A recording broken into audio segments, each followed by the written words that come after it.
Hello everyone. तो बेटा कैसे हो आप सभी लोग। हाँ, बहुत सारे बच्चे परेशान हो गए थे, सर कहाँ गए, एक हफ्ता हो गया, वीडियोस नहीं आ रहे आपके, कोई वीडियो नहीं आया। तो बेटा परेशान मत हो, आप ही के लिए कुछ मैं एक नया चीज़ शुरू करने की कोशिश कर रहा था।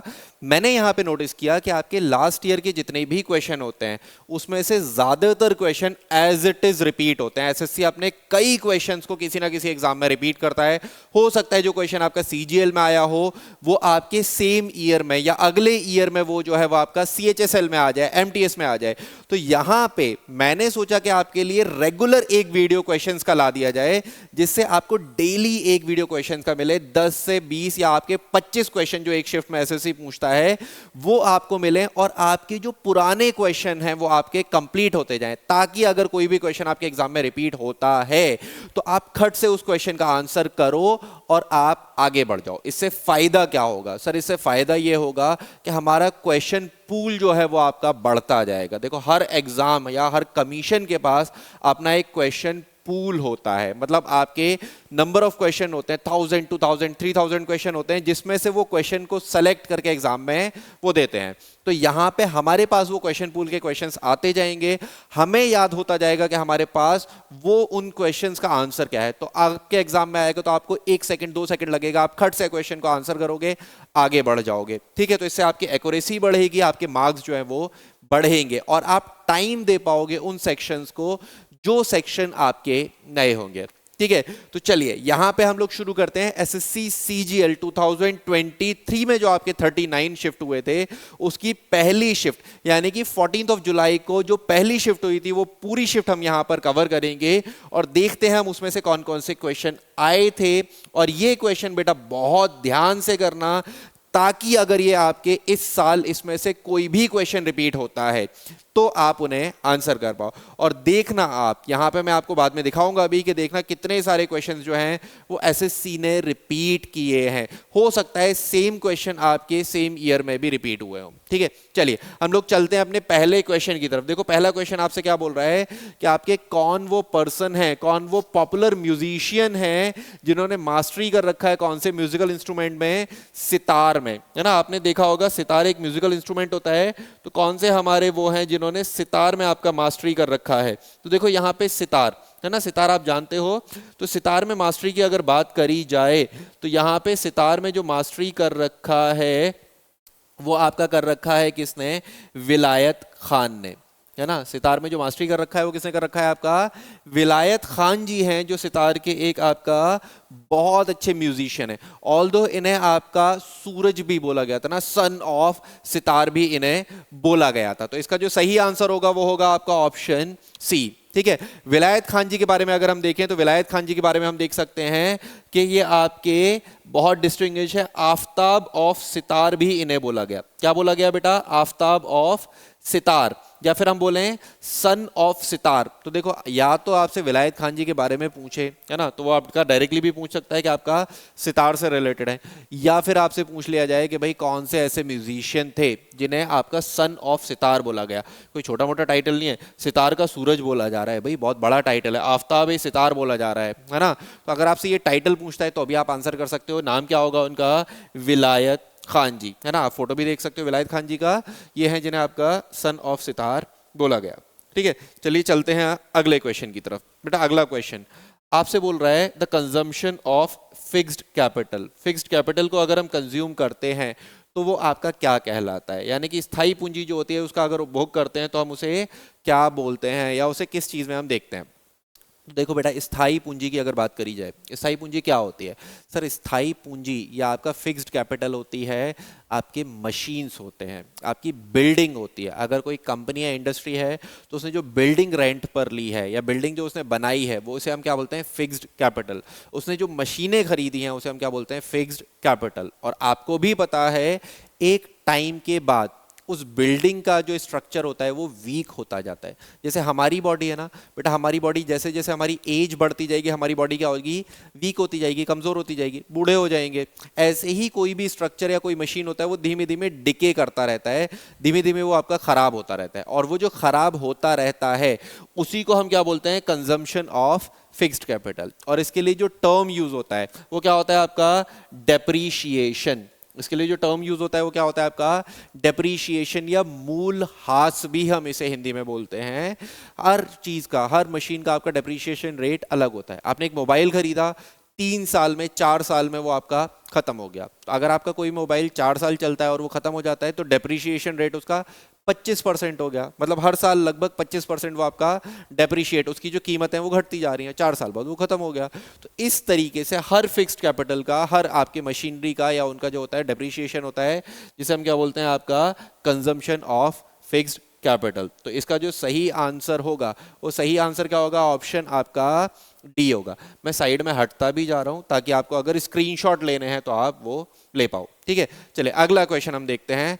अगला क्वेश्चन यहाँ पे बोल रहा है कौन से वो आपके केमिस्ट्री के आपके वो थे, पर्सन थे जिन्होंने आपका लॉ ऑफ केमिस्ट्रीज जो है ना, केमिस्ट्री डायनामिक्स है ना, वो आपके प्रेशर सॉल्यूशन से रिलेटेड इनमें आपका एक बहुत अच्छा वर्क किया था, जिसकी वजह से 1901 में उन्हें नोबेल प्राइज मिला था। ठीक है, अब देखो यहाँ पे एक बहुत इंपॉर्टेंट क्वेश्चन है। ये क्वेश्चन इन्होंने दूसरे तरीके से पूछा है। एसएससी इस तरीके से भी पूछ सकता था कि आपके कौन से पर्सन थे जिन्हें केमिस्ट्री के फील्ड में फर्स्ट टाइम नोबेल प्राइज मिला था, तो भी आपका आंसर जो होता वो सेम होता, जैकोब वैन टी हॉफ करके हैं, है ना। एसएससी ने यहाँ पे क्या दे दिया, एसएससी ने यहाँ पे आपसे पूछ लिया कि आपका इस फील्ड में किसे नोबेल प्राइज मिला है, केमिस्ट्री के इस पर्टिकुलर फील्ड के लिए, है ना, केमिस्ट्री में इस पर्टिकुलर रिसर्च के लिए किसे नोबेल प्राइज मिला है।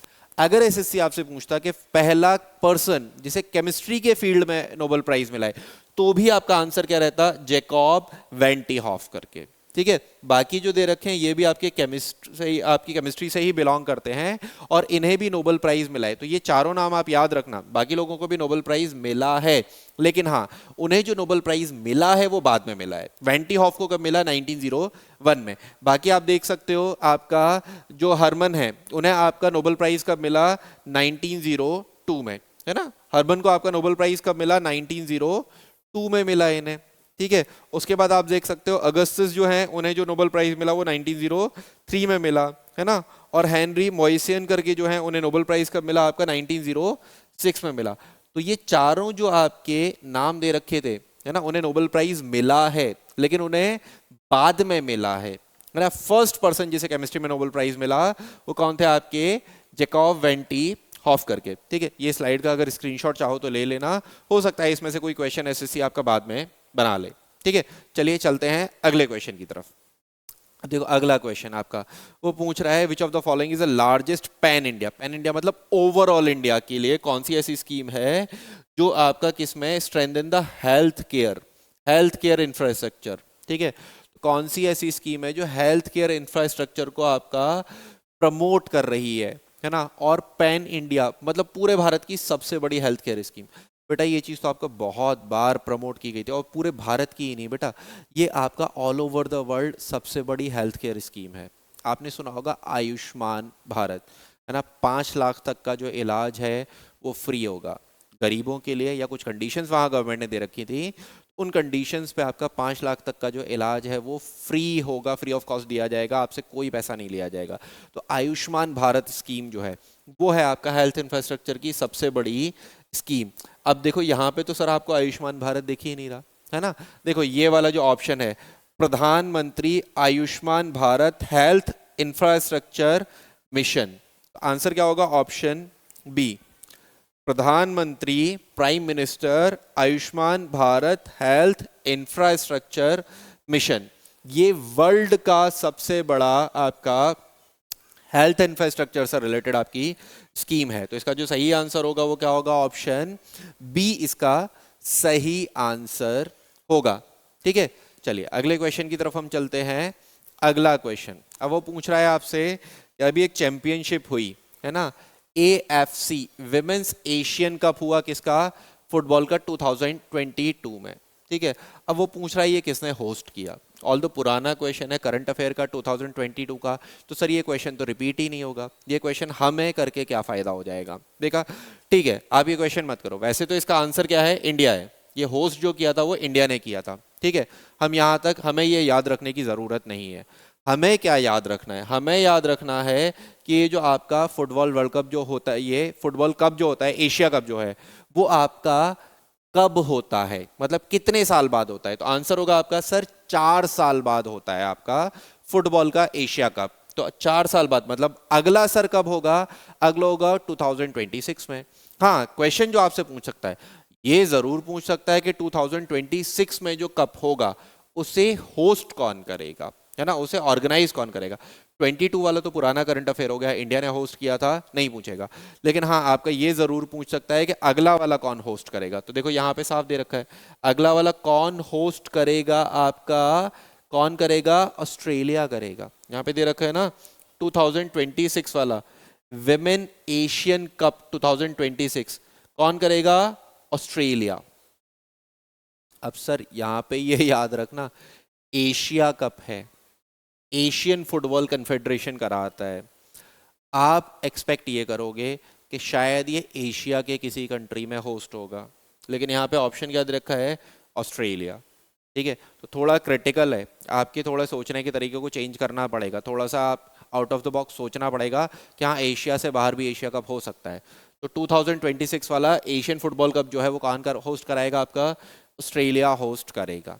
ठीक है, चलिए अगले क्वेश्चन की तरफ हम चलते हैं। और ये इन्फॉर्मेशन याद रखना, इसी तरीके से करंट अफेयर की जो पुरानी इन्फॉर्मेशन है उससे नई इन्फॉर्मेशन हम देखते जाएंगे, ताकि हमें ये मालूम रहे कि आगे अगर क्वेश्चन आता है तो हमें वो इन्फॉर्मेशन पहले से पता रहे।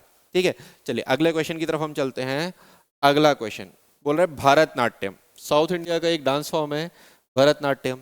मैंने आपको क्लासिकल डांस फॉर्म्स पे एक शॉर्ट वीडियो आपका अपलोड किया था, है ना। तो आप मुझे कमेंट करके ये बताना कि इंडिया में कितने डांस फॉर्म्स हैं जिन्हें हम क्लासिकल डांस फॉर्म बोलते हैं, या क्लासिकल डांस फॉर्म्स का स्टेटस जो है वो कितने डांस को मिला है। उनमें से एक है भरतनाट्यम, जो तमिलनाडु की तरफ आपका फेमस है। ठीक है, या तमिलनाडु से ओरिजिनेट हुआ आपका भरतनाट्यम। ठीक है, अब भरतनाट्यम में आपके फेशियल एक्सप्रेशंस जो होते हैं, आपके हैंड के गेस्चर्स जो होते हैं, आपके लेग मूवमेंट्स जो होते हैं, वो सारे ही इंपॉर्टेंट होते हैं। ठीक है, कुछ नटराजन जो आपके आइडल था उससे भी कुछ इंस्पायर हैं आपके। तो आपसे सिंपल ये पूछ रहा है, भरतनाट्यम जो साउथ इंडिया से ओरिजिनेट हुआ वो कौन से आपके सेक्ट को, सेक्ट मतलब कौन से आपके जो एक वो है समाज है उसे दर्शाता है ना। तो आपका वो कौन से समाज को दर्शाता है? वो आपका शैवाइट या शैविज्म को दर्शाता है। भगवान शिव, भगवान शिव से संबंधित है आपका भरतनाट्यम। तो भरतनाट्यम में जो आपको एक्सप्रेशंस वगैरह दिखाए जाते हैं, हैंड वगैरह के जो मूवमेंट होते हैं, वो भगवान शिव के जो आपके तांडव वाली चीज़ें हैं या जो नटराजन की मूर्ति है, उन सारी चीज़ों से वो आपका इंस्पायर्ड है।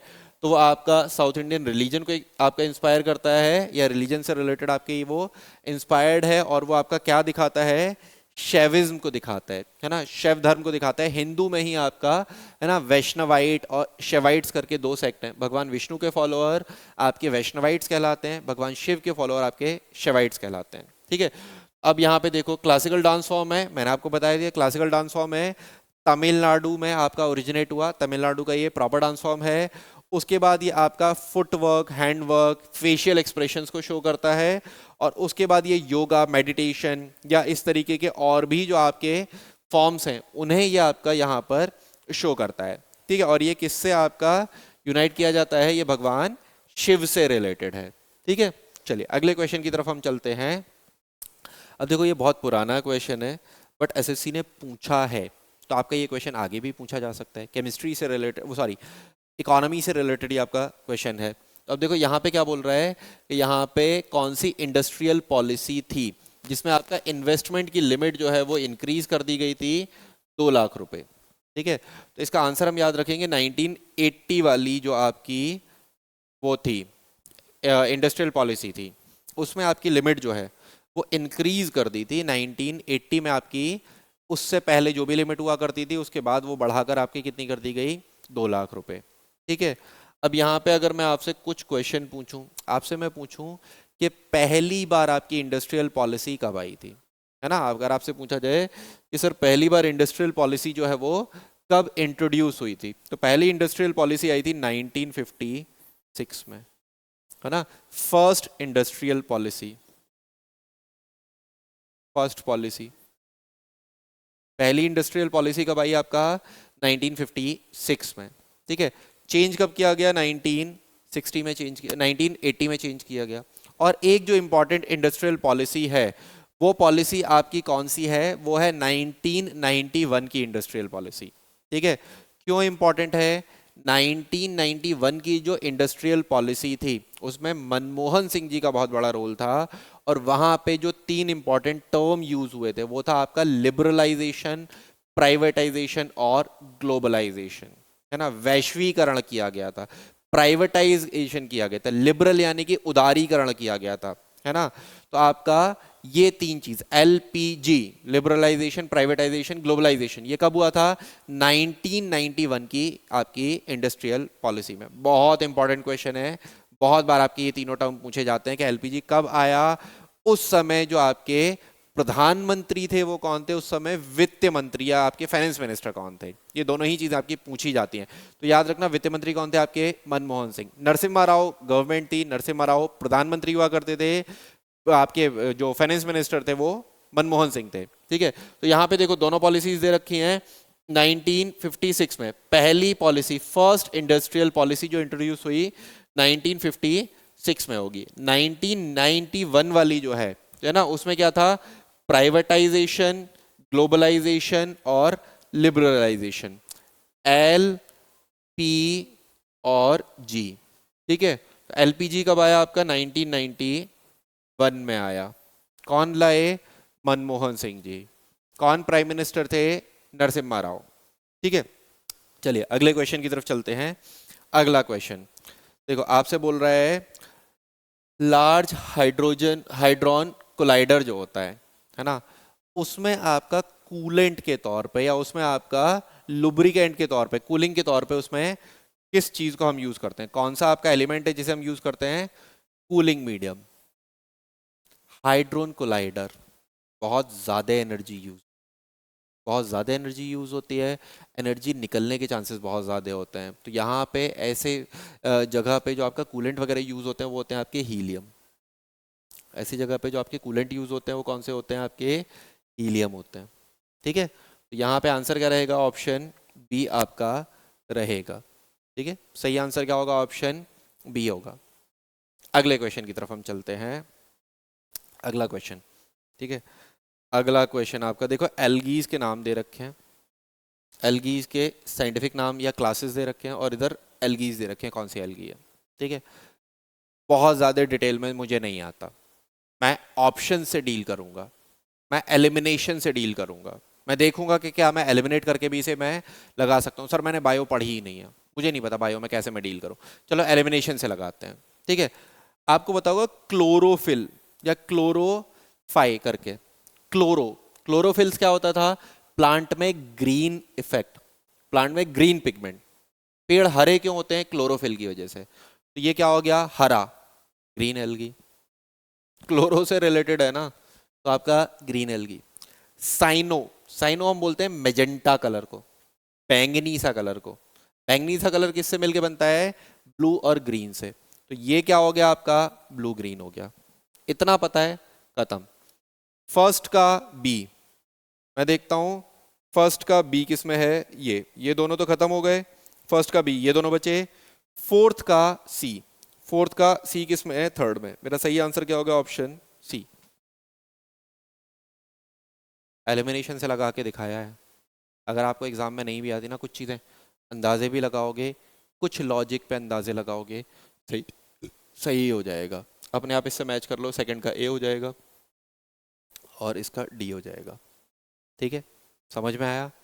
बहुत आराम से, बहुत अंदाजे से आप चीज़ें डील करो बेटा। हमारे यहाँ पे अप्रोच सिर्फ इतना है कि आपके एग्ज़ाम में जो क्वेश्चन आ सकते हैं उसे हम कैसे कम से कम टाइम में, कम से कम नॉलेज के साथ हम उसे ज़्यादा से ज़्यादा स्कोर कर पाएँ। ठीक है, चलिए अगले क्वेश्चन की तरफ हम चलते हैं। देखते हैं आपका अगला क्वेश्चन। ठीक है, इसमें सही आंसर क्या था? Option C. ठीक है, अगला क्वेश्चन हम देखते हैं। अब देखो अगला क्वेश्चन आपसे बोल रहा है ट्राइबल पॉपुलेशन। ठीक है, आपसे क्या बोल रहा है? वो ट्राइबल पॉपुलेशन के लिए बोल रहा है। तो आपको ये पता होगा कि इन तीनों एरियाज में, ठीक है, उड़ीसा ऐसा एरिया है जहाँ पे ट्राइबल पॉपुलेशन ज़्यादा है। उड़ीसा में जंगल ज़्यादा हैं, कलिंगा करके आपने सुना होगा, है ना। हाथी वगैरह जो है वो आपके उड़ीसा वाले एरिया में ज़्यादा मिलता है। तो उड़ीसा जो ऐसा है जहाँ पे आपके ट्राइबल ज़्यादा हैं। ठीक है, इन तीनों में से ट्राइबल उड़ीसा में ज्यादा हैं, तो मैं देख सकता हूँ कि ट्राइबल पॉपुलेशन डिसेंडिंग ऑर्डर में लगाना है, ठीक है, सॉरी असेंडिंग ऑर्डर में लगाना है, arrange the following in the ascending order, ठीक है। अब देखो यहाँ पे ट्राइबल पॉपुलेशन उड़ीसा, मध्य प्रदेश, महाराष्ट्र, ठीक है। अब यहाँ पे जो सबसे ज्यादा ट्राइबल पॉपुलेशन है वो कहाँ है आपका, मध्य प्रदेश में। सबसे ज्यादा ट्राइबल पॉपुलेशन कहाँ है, मध्य प्रदेश में, ठीक है। तो पहले आप, सॉरी असेंडिंग ऑर्डर में लगाना है ना, हाँ सही हो गया। सबसे ज्यादा आपकी ट्राइबल पॉपुलेशन कहाँ है, उड़ीसा में, तो सबसे पहले क्या आएगा आपका, सी आएगा। सी आएगा तो ये वाला एलिमिनेट हो गया, ये वाला एलिमिनेट हो गया, ठीक है। उसके बाद आपका महाराष्ट्र है और उसके बाद आपका क्या है, मध्य प्रदेश, ठीक है। तो ट्राइबल पॉपुलेशन के अकॉर्डिंग असेंडिंग ऑर्डर में लगाएंगे तो आपका उड़ीसा, मध्य प्रदेश, महाराष्ट्र और मध्य प्रदेश, ठीक है। तो सबसे ज्यादा ट्राइबल पॉपुलेशन आपकी कहाँ है, मध्य प्रदेश में, ठीक है। चलो अगला क्वेश्चन हम देखते हैं। रियातवारी सिस्टम या रैयतवाड़ी सिस्टम हम बोलते हैं। रियातवारी सिस्टम जो है ये आपका कौन से थ्योरी पर बेस्ड है। चलो रियातवारी सिस्टम के बारे में मैं एक दो पॉइंट बता देता हूं। 1820 में शुरू हुआ आपका रियातवारी सिस्टम, कहां पे, साउथ इंडिया में। 1820 में साउथ इंडिया, दक्षिण भारत, मद्रास, मद्रास प्रेसिडेंसी जो थी ब्रिटिशर्स की, वहां पे उन्होंने शुरू किया रियातवारी सिस्टम। पहली चीज समझ में आई। अभी जो रियातवारी सिस्टम शुरू किया था वो किसने शुरू किया था, थॉमस मुनरो ने। किसने शुरू किया ये आपका, थॉमस मुनरो,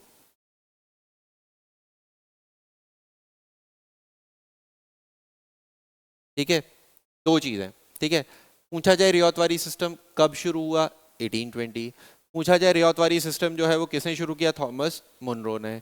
पूछा जाए रियातवारी सिस्टम आपका कौन से एरिया में शुरू हुआ, सर साउथ इंडिया में। यहां तक चीजें समझ में आई। कौन से कंसेप्ट पे आपका जो रियातवारी सिस्टम है वो बेस्ड है, कौन सी थ्योरी पे, तो यह है Ricardian theory. Ricardian theory of rent पर बेस्ड है आपका रियातवारी सिस्टम। यहां तक समझ में आया। चलो तो यहां पे इसका जो सही आंसर होगा ऑप्शन डी, ठीक है। अब ये बाकी थ्योरीज भी हम देख लेते हैं ताकि हमें एक अंदाजा रहे कि बाकी थ्योरीज आपका क्या बोलती हैं, ठीक है। रिकार्डियन थ्योरी क्या बोलती है कि आपका स्टेट जो है वो सरप्लस इनकम को एज अ रेंट जो है वो लेगा, ठीक है।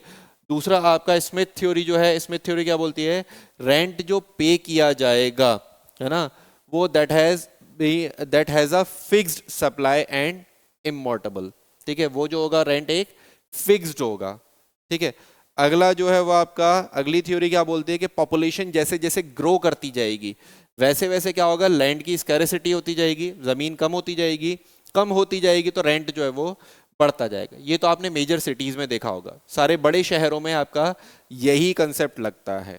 और चौथा क्या बोलता है कि आपके लैंडलॉर्ड वगैरह जो रेंट लेते हैं वो रेंट क्या है आपका, एक्सप्लॉयटेशन है, फार्मर्स का एक्सप्लॉयटेशन है लैंड ओनर्स के अकॉर्डिंग या लैंड ओनर्स के द्वारा, ठीक है। यही सारी चीजें मैंने यहाँ पे हिंदी में भी लिख दी हैं, स्क्रीनशॉट ले लेना ताकि इन कंसेप्ट से आपका क्वेश्चन आता है तो वो आपको पता होना चाहिए, आपने ये थ्योरीज जो है वो एक बार पढ़ी होनी चाहिए, ठीक है।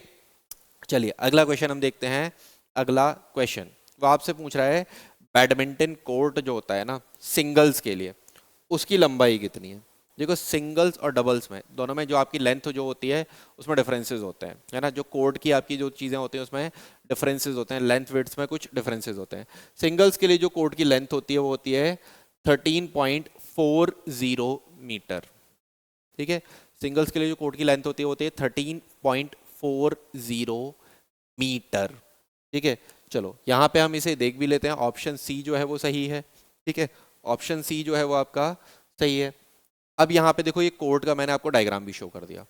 लेंथ कितनी दे रखी है, लेंथ देखो यहाँ पे लेंथ दे रखी है 13.40 मीटर दे रखा है, लेंथ 13.40 मीटर।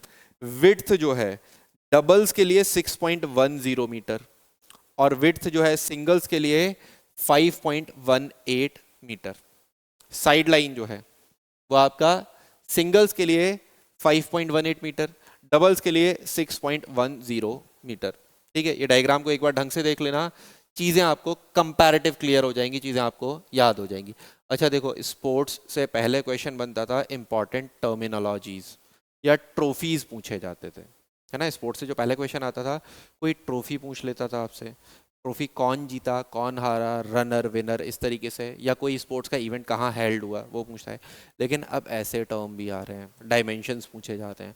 हो सकता है कल को आपसे क्रिकेट का जो बैट होता है उसकी आपसे लेंथ या विड्थ पूछ ले, क्रिकेट की जो पिच होती है उसकी आपसे लेंथ या विड्थ पूछ ले आपसे मीटर्स में। देखो वैसे तो 22 गज की होती है, लेकिन अब वो गज 22 गज जो है वो मीटर्स में कितना होता है वो पूछ ले, बॉल का वेट पूछ ले। तो इस तरीके की जो चीज़ें हैं ना, ये पढ़ लेना। ये सारी चीज़ें मैं यहाँ पे नहीं बता सकता हूँ, बट आपको मैंने एक हिंट दे दी कि किस तरीके की चीज़ें जो है वो आपसे क्वेश्चंस बन रहा है, एसएससी पूछ रहा है, तो वो चीज़ें पढ़ लेना अपने आप। ये चीज़ें, कुछ चीज़ों के आप जो पॉपुलर हैं उनकी चीज़ें आप देख लेना, ठीक है। टेनिस कोर्ट की जो लेंथ है वो देख लेना, टेनिस कोर्ट के बारे में पूछा जा सकता है, क्योंकि बैडमिंटन पूछा है तो टेनिस के बारे में भी पूछा जा सकता है, ठीक है। चलिए अगले क्वेश्चन की तरफ हम चलते हैं, देखते हैं आपका अगला क्वेश्चन। अब अगला क्वेश्चन क्या है, चोला एडमिनिस्ट्रेशन जो था ना, चोला एडमिनिस्ट्रेशन में आपका सिंपल पूछ रहा है वो, चोला एडमिनिस्ट्रेशन जो था उसमें आपका असेंबली है ना, in the village of inhabitant ब्राह्मण, ब्राह्मण विलेजेस में जो असेंबली थी उसे हम क्या करके बोलते थे, ठीक है। तो ब्राह्मण विलेजेस में जो असेंबली होती थी हम उसे क्या बोलते थे, सभा। ब्राह्मण विलेजेस में जो असेंबली होती थी उसे हम क्या बोलते थे, सभा करके बोलते थे। याद रखेंगे, वो गांव जहाँ पे ब्राह्मण्स का अमाउंट या ब्राह्मण्स का नंबर ज़्यादा है, वैसे गांव में जो एडमिनिस्ट्रेशन के लिए, प्रशासन के लिए जो आपका हुआ करता था उसे हम क्या बोलते थे, सभा। तो ऑप्शन बी जो है वो आपका सही है। सही आंसर क्या है, ऑप्शन बी, ठीक है। चलो बाकी टर्म का भी मतलब देख लेते हैं, शायद हो सकता है बाकी जो आपके शब्द दे रखे हैं वहां से अगला कोई क्वेश्चन आ जाए, ठीक है। तो बाकी शब्दों का भी हम मतलब देख लेते हैं, ठीक है। बाकी शब्दों का मतलब देखो यहाँ पे दे रखा है आपको उर। उर क्या है, smallest unit of administration in Chola empire. Chola प्रशासन में जो सबसे छोटी इकाई थी प्रशासन की उसे हम क्या बोलते थे, उर बोला करते थे। सभा तो मैंने बता ही दिया है, काउंसिल होती थी एल्डर्स की, है ना। बूढ़े लोग या आपके जो वरिष्ठ लोग होते हैं उनकी सभा हुआ करती थी, जो आपके एडमिनिस्ट्रेशन, प्रशासन और गांव की चीज़ों को मेंटेन किया करती थी। खिल्ले क्या होता था, मिलिट्री के लिए। खिल्ले किसके लिए होता था, मिलिट्री यूनिट हुआ करती थी चोलास में, है ना। सैन्य बल जो हुआ करता था वो क्या हुआ करता था आपका, खिल्ले, जिसमें कितने सोल्जर्स हुआ करते थे, 100 सोल्जर्स हुआ करते थे, 100 आपके सिपाही हुआ करते थे। नगरम किसे बोलते थे आपका, नगरम बोलते थे आपका एक टाउन को या सिटी को हम नगर या नगरम करके बोला जाता था चोलास के टाइम पे, ठीक है। तो ये स्क्रीनशॉट ले लेना, हो सकता है इन्फॉर्मेशन आपके किसी और क्वेश्चन में पूछ ली जाए, ठीक है। चलिए अगला क्वेश्चन हम देखते हैं। अगला क्वेश्चन वो बोल रहा है आपका, कई सारी थ्योरीज थी आपकी, है ना। कुछ थ्योरीज आपका ज्योग्राफी में ये बोलते हैं कि यूनिवर्स यानी कि ब्रह्मांड आपका फैलता जा रहा है, एक्सपेंशन थ्योरी। एक्सपेंशन थ्योरी जो है वो आपका दी थी एडविन हबल ने। एक्सपेंशन थ्योरी जो दी थी आपका एडविन हबल ने दी थी। बिग बैंग थ्योरी, है ना, बिग बैंग, महाविस्फोट का सिद्धांत, ये किसने दिया था, जॉर्ज लमाइतर ने। लेकिन यहां पे आपसे क्या पूछा है, यहां पे आपसे पूछा है steady state theory. Steady state theory क्या है कि आपका ये पूछा गया है कि स्टेडी स्टेट मतलब ब्रह्मांड जो है वो रुका हुआ है, जैसा अभी है आज से 10,000 साल पहले, आज से 50,000 साल पहले भी वैसा ही था, आज से 5 लाख साल पहले भी वैसा ही था। उसे हम क्या बोलते हैं, स्टेडी स्टेट थ्योरी, ठीक है। पूछा जाए स्टेडी स्टेट थ्योरी किसने दी है, तो ये दी थी आपका फ्रेड होयल ने, है ना। फ्रेड होयल थे जिन्होंने स्टेडी स्टेट थ्योरी दी थी। मैंने आपको 2 थ्योरीज और बताई, एक्सपेंशन ऑफ यूनिवर्स, ब्रह्मांड के विस्तार का जो सिद्धांत है वो किसने दिया था, वो दिया था एडविन हबल ने। उसके बाद आपसे एक और मैंने कंसेप्ट बताया, बिग बैंग थ्योरी, महाविस्फोट का सिद्धांत, ये किसने दिया था, जॉर्ज लमाइतर ने, ठीक है। चलिए तो इसका जो सही आंसर होगा वो होगा आपका ऑप्शन ए, इसका सही आंसर होगा, ठीक है। अगले क्वेश्चन की तरफ चलते हैं। अगला क्वेश्चन, अब देखो यहाँ अगला क्वेश्चन ये आपका, ठीक है, ये वाला क्वेश्चन आपका आया है तो हम एग्जाम में तो हम डील कर लेंगे। इसका सही आंसर जो होगा वो बिहार होगा।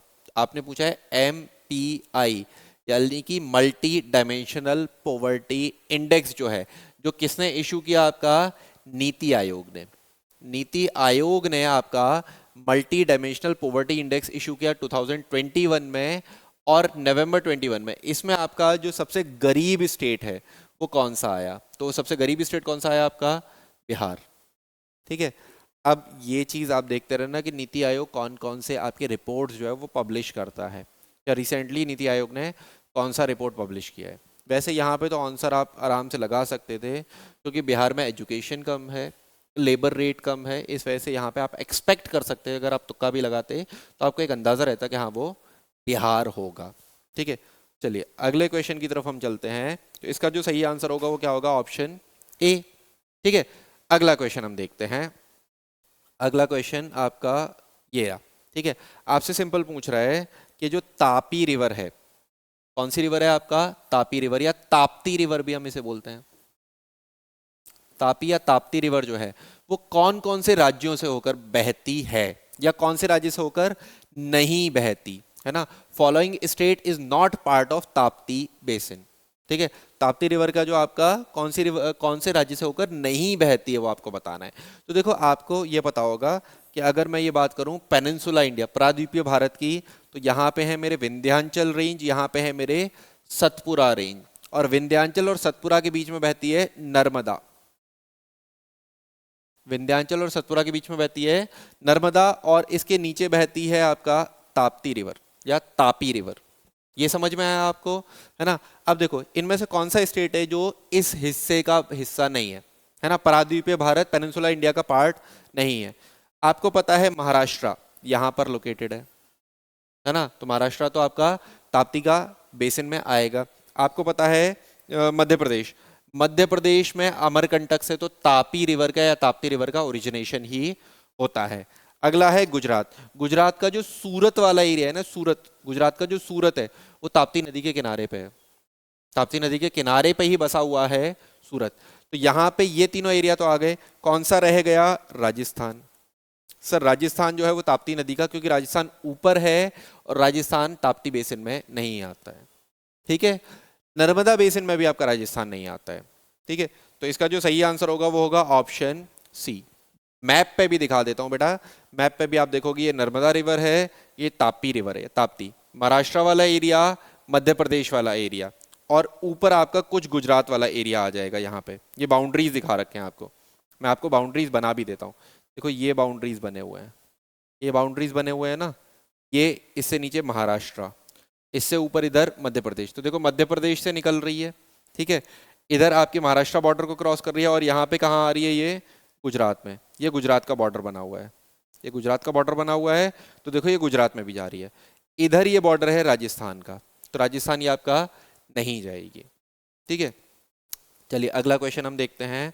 अगला क्वेश्चन, मिस्टर भक्ति प्रदीप कुलकर्णी है ना, इन्हें अर्जुन अवार्ड मिला है 2022 में। ठीक है, तो अब इन्हें कौन से ये स्पोर्ट्स से रिलेटेड थे? यहाँ पे आंसर क्या होगा? आंसर होगा चेस। लेकिन सर ये तो पुराना क्वेश्चन है 2022 का, हम क्यों याद करें? मत याद करो, मैंने कब बोला ये वाला याद करो। लेकिन हाँ, 2024 में किसको आपका मिला है अर्जुन अवार्ड, वो तो लिस्ट याद करोगे ना। ये 2024 में जिसको आपका अर्जुन अवार्ड मिला है 26 लोग हैं बेटा। ठीक है, एक बार ये लिस्ट पढ़ लोगे ना तो आपको एक अंदाजा रहेगा कि किस किस को मिला है। यहां से क्वेश्चन आपका बन सकता है। और यहाँ पे जो अर्जुन अवार्ड मिले थे, एक पर्सन जो बहुत पॉपुलर थे वो थे क्रिकेट से रिलेटेड, मोहम्मद सामी। ठीक है, मोहम्मद सामी को आपका अर्जुन अवार्ड मिला है 2024 में, 2024 अर्जुन अवार्ड की ये लिस्ट है। ठीक है, तो देखना यहां से और भी कुछ आपके ऐसे नाम होंगे पॉपुलर जिनसे क्वेश्चन बन सकता है।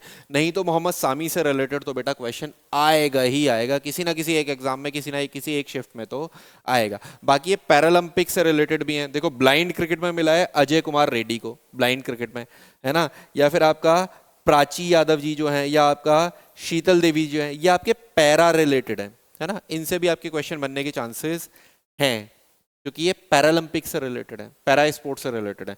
तो हो सकता है वो आपका चीज़ें यहाँ से पूछ ले।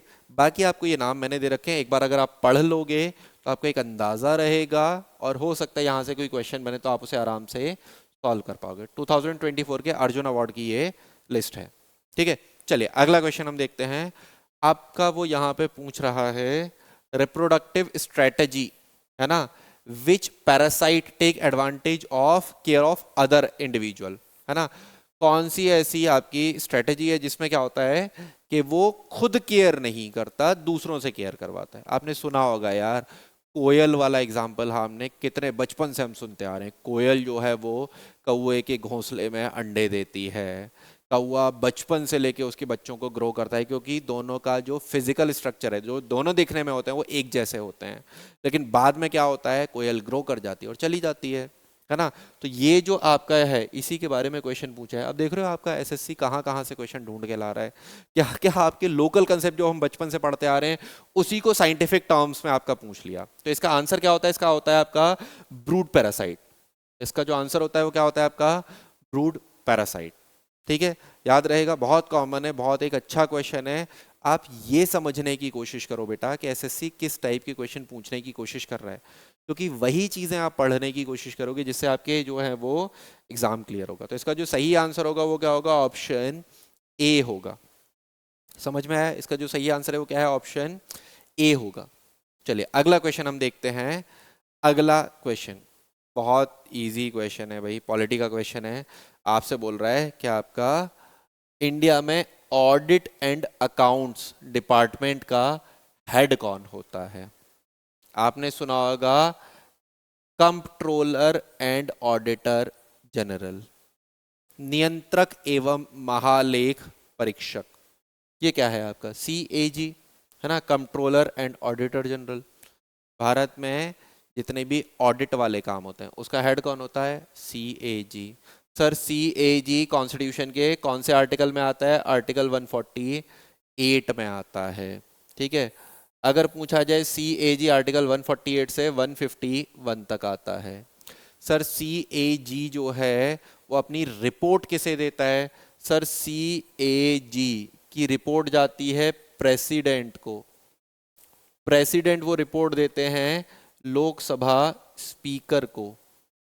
लोकसभा स्पीकर वो रिपोर्ट देते हैं आपका पब्लिक अकाउंट कमेटी को, लोक लेखा समिति को। रिपोर्ट के बारे में क्वेश्चन कई बार बनता है ना, तो वो याद रखेंगे। सर CAG कॉन्स्टिट्यूशन के कौन से पार्ट में आता है, सर कॉन्स्टिट्यूशन के पार्ट 5 में आता है आपका CAG, controller and auditor general, नियंत्रक एवं महालेख परीक्षक। ठीक है, सारी इंफॉर्मेशन याद हो गई। कोई भी क्वेश्चन CAG से बनेगा आसानी से आप टिक कर दोगे। ठीक है, कमेंट करके मुझे ये जरूर बताना कि करंट में, वर्तमान में 2024 में, आज जो डेट है ना, जुलाई 2024 में भारत के CAG controller and auditor general, नियंत्रक एवं महालेख परीक्षक कौन है। ठीक है, चलिए अगले क्वेश्चन की तरफ हम चलते हैं, है ना। इसका आंसर क्या होगा, CAG ऑप्शन 3। अगला क्वेश्चन हम आपका देखते हैं कि कौन सा फेस्टिवल है। अब देखो एसएससी ने कितना बेसिक और कितना आपका छोटा सा क्वेश्चन पूछा है। मुझे नहीं लगता ये आपका कोई भी बच्चा होगा जो इस क्वेश्चन को गलत करके आया होगा। क्या पूछा है कि कौन सा फेस्टिवल है जो टाइज ऑफ प्रोटेक्शन से, टाइज ऑफ प्रोटेक्शन मतलब सुरक्षा के संबंध से रिलेटेड है। अभी यहाँ पे बच्चे दिमाग लगाने लगे कि सर ये तो सेफ्टी की बात कर रहा है ना, ये तो आपके प्रोटेक्शन की बात कर रहा है, बट ये सेफ्टी और प्रोटेक्शन की बात नहीं कर रहा बेटा। ये आपका छोटा सा फेस्टिवल है, कौन सा, रक्षाबंधन।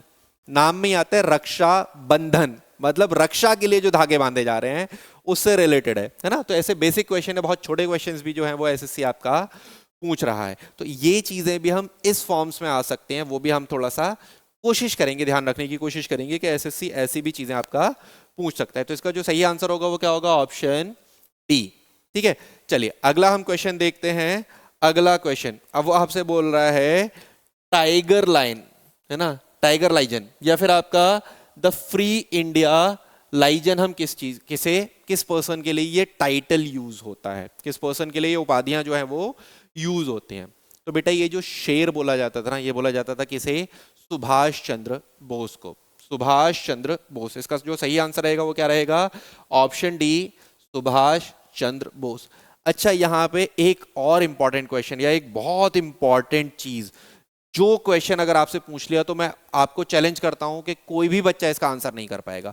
अगर आपसे पूछा जाए ना बेटा, आजाद हिंद फौज इंडियन नेशनल आर्मी जो थी, जिसे हम आज़ाद हिंद फौज बोलते हैं, उसका कोई और भी नाम था क्या सर? हाँ बेटा, उसका नाम था आपका legion army, tiger legion army. Azad Hind Fauj का ये नाम था, और यही इसी की वजह से सुभाष चंद्र बोस को भी आपका टाइगर लाइन करके बोला जाता है। ठीक है, तो याद रखना आज़ाद हिंद फौज का एक और नाम था। क्या नाम था सर आपका? उनका था लाइगन करके नाम हुआ करता था, लाइगन आर्मी करके हुआ करता था। ठीक है, सुभाष चंद्र बोस के बारे में एक दो इन्फॉर्मेशन हम याद रखेंगे। 1939 में सुभाष चंद्र बोस ने forward block party, forward block party का फॉर्मेशन किया था। आजाद हिंद फौज के 1943 में हेड बने थे सुभाष चंद्र बोस। ठीक है, ये इंफॉर्मेशन, दो चीजें याद रखेंगे। दो इंफॉर्मेशन और भी याद रख सकते हैं 1938 में और 1939 में। 1938 में कांग्रेस के हेड कौन थे? सुभाष चंद्र बोस। 1939 में पहली बार कांग्रेस के प्रेसिडेंट के लिए इलेक्शन हुआ। कौन वो इलेक्शन जीता था?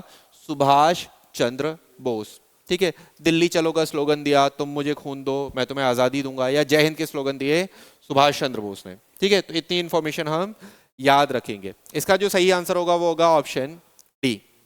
अगले क्वेश्चन की तरफ हम चलते हैं। देखो अगला क्वेश्चन, अब देखो बहुत अच्छा क्वेश्चन है, करंट अफेयर का क्वेश्चन है। 2021 में आपका एक पर्सन थी जिनका नाम था अंशु मलिक। अंशु मलिक ने आपके मेडल जीते थे किसमें? वर्ल्ड रेसलिंग चैंपियनशिप में। 19 ईयर की थी ये, वर्ल्ड रेसलिंग चैंपियनशिप में आपका इन्होंने मेडल जीता, है ना। अब आप पूछोगे सर ये करंट का क्वेश्चन है, हम इसे क्यों पढ़ें? तो बेटा हमें ये इंफॉर्मेशन नहीं याद रखनी। हाँ, बट हमसे अगर पूछता है कि अगली वर्ल्ड रेसलिंग चैंपियनशिप कहां पर होगी, तो हमें वो तो याद होना चाहिए ना। तो आपके देखो अगली, इसका जो सही आंसर अंशु मलिक है, लेकिन हम अगला देखते हैं कि आपकी अगली जो वर्ल्ड रेसलिंग चैंपियनशिप है वो कहां पर होगी? 2024 वाली अल्बेनिया में होगी। 2024 में आपका जो अगली वर्ल्ड रेसलिंग चैंपियनशिप है जो वो कहां होगी? अल्बेनिया में होगी। और आपका 2025 वाली जो होगी वो कहां होगी? क्रोएशिया में। तो ये दो पॉइंट हमें याद रखना है, क्योंकि आपसे पूछता है कि नेक्स्ट जो इवेंट है वो कहां ऑर्गेनाइज होने वाला है। तो आपकी जो नेक्स्ट 2024 में जो होगी अक्टूबर में होगी, डेट भी दे रखा है 28 से 31 अक्टूबर के बीच में होगी। कहां होगी? आपका अल्बेनिया में। और 2025 में जो होगी वो कहां होगी? आपकी क्रोएशिया में होगी। ठीक है, चलिए अगला क्वेश्चन हम देखते हैं। अगला क्वेश्चन आपसे वो पूछ रहा है वैदिक आर्यन के अकॉर्डिंग आपका सप्त सिंधु जो नदी थी, सप्त सैंधव वाला जो एरिया था, 7 नदियों वाला एरिया था, शायद आपको 7 नदियां नहीं पता होंगी। इंडस रिवर सिस्टम में जो आपकी 6 नदियां हुआ करती थी वो थी, और 7वीं नदी थी आपकी सरस्वती। ये 7 नदियों वाला एरिया था जहां पर आर्यंस आके सेटल हुए थे, उसी एरिया को हम सप्त सैंधव बोला करते थे। और क्योंकि आर्यंस ने ही वेद लिखे थे, तो ये 7 नदियां हैं जिनके बारे में आपसे पूछा जाता है वैदिक नाम क्या है इन 7 नदियों के, है ना। क्योंकि इन 7 नदियों का ही डिस्क्रिप्शन आपको मिलता है वेदों में। ठीक है, तो आपसे पूछा है यहाँ पे जो आपकी रिवर थी कौन सी? झेलम रिवर। झेलम रिवर के बारे में पूछा है कि झेलम रिवर का जो नाम था वो आर्यों के अकॉर्डिंग या आपके वैदिक लिटरेचर के अकॉर्डिंग झेलम का नाम क्या था? तो हम याद रखेंगे झेलम का नाम था यहाँ पे वितिस्ता, है ना। झेलम का नाम क्या था यहाँ पे? वितिस्ता रिवर। और आपके जो इंडस रिवर थी जिसे सिंधु करके बोला करते थे, तो यहाँ पे जो सही आंसर होगा वो क्या होगा? Option C, Vitasta. मैंने आपको यहाँ पे सॉल्यूशन में बाकी नदियों के भी नाम दे दिए हैं। ठीक है, यहाँ पे देखो, यहाँ पे मैंने ये आपके प्रेजेंट डे नेम, अभी के नाम, यहाँ पे एंशिएंट नेम यानी कि वैदिक नाम, उसके साथ मैंने आपको ग्रीक नेम भी दिए हैं, है ना। तो ग्रीक नेम भी हाइडेस्पस करके आपकी पूछी जाए या वो है, तो वो भी आप ये देख सकते हो, क्योंकि हो सकता है वो आपका ग्रीक नेम पे भी क्वेश्चन पूछ ले, नहीं तो यहां से तो क्वेश्चन आपके जनरली बनते हैं। ठीक है, चलिए अगले क्वेश्चन की तरफ हम चलते हैं। बहुत इजी सा क्वेश्चन है, यहाँ तो सॉल्यूशन भी आपको दिख गया, पहले ही सॉल्यूशन हाईलाइट हो गया कि आपका जो सिटीजनशिप है, सिटीजनशिप जो है वो कॉन्स्टिट्यूशन के कौन से आर्टिकल में आती है? सिटीजनशिप आपके पार्ट 2 में आती है। आर्टिकल होते हैं 5 से लेके 11 तक आर्टिकल होते हैं। ठीक है, पार्ट 2 आर्टिकल 5 से 11। सर हमारे यहाँ इंडिया में कौन सी सिटीजनशिप है? सिंगल सिटीजनशिप, एकल नागरिकता। सर हमने सिटीजनशिप का कंसेप्ट कहाँ से लिया? ब्रिटेन या यूनाइटेड किंगडम से लिया। सर डुअल सिटीजनशिप कहाँ पर है?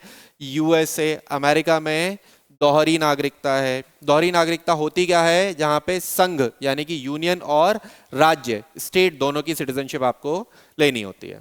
ठीक है, चलिए अगला क्वेश्चन हम देखते हैं आपका। अगला क्वेश्चन, अच्छा ये क्वेश्चन आपका करंट से रिलेटेड है, बस हम यहाँ पे इसका आंसर देख लेते हैं कि आपका गूगल ने क्या किया कि आपके इंडिया में एक भरतनाट्यम डांसर हैं जिनका नाम क्या है आपका सारा भाई, ठीक है। तो ये जो है इनके लिए गूगल ने क्या किया, डूडल बनाया, मतलब गूगल जो लिखा हुआ आता है ना वहां पे इनकी इमेज जो है वो डिस्प्ले करी थी, ठीक है। तो करंट का क्वेश्चन ये आपका बेस्ड करता है। तो ये जो आपकी इनका नाम दे रखा है ये किससे रिलेटेड है आपका, ये भरतनाट्यम वगैरह से या कथकली से रिलेटेड है, ठीक है। फिर दोबारा से मैं आपको बताता हूँ कि मैंने आपको क्लासिकल डांस फॉर्म्स बताए थे, उसमें भरतनाट्यम जो आपका तमिलनाडु से बिलोंग करता है, कथकली जो है वो आपका केरला से बिलोंग करता है, ठीक है। एक बार वो दोबारा देखना आपके कितने आपके डांस फॉर्म्स हैं जिन्हें क्लासिकल डांस फॉर्म बोला गया है, ठीक है। तो बेटा इस वीडियो में हम लोग इतना ही रखते हैं। ऑलमोस्ट जो आपके पहली शिफ्ट के सारे जो 25 क्वेश्चन है वो हमने कवर किए, ठीक है। मिलते हैं आपसे नेक्स्ट वीडियो में।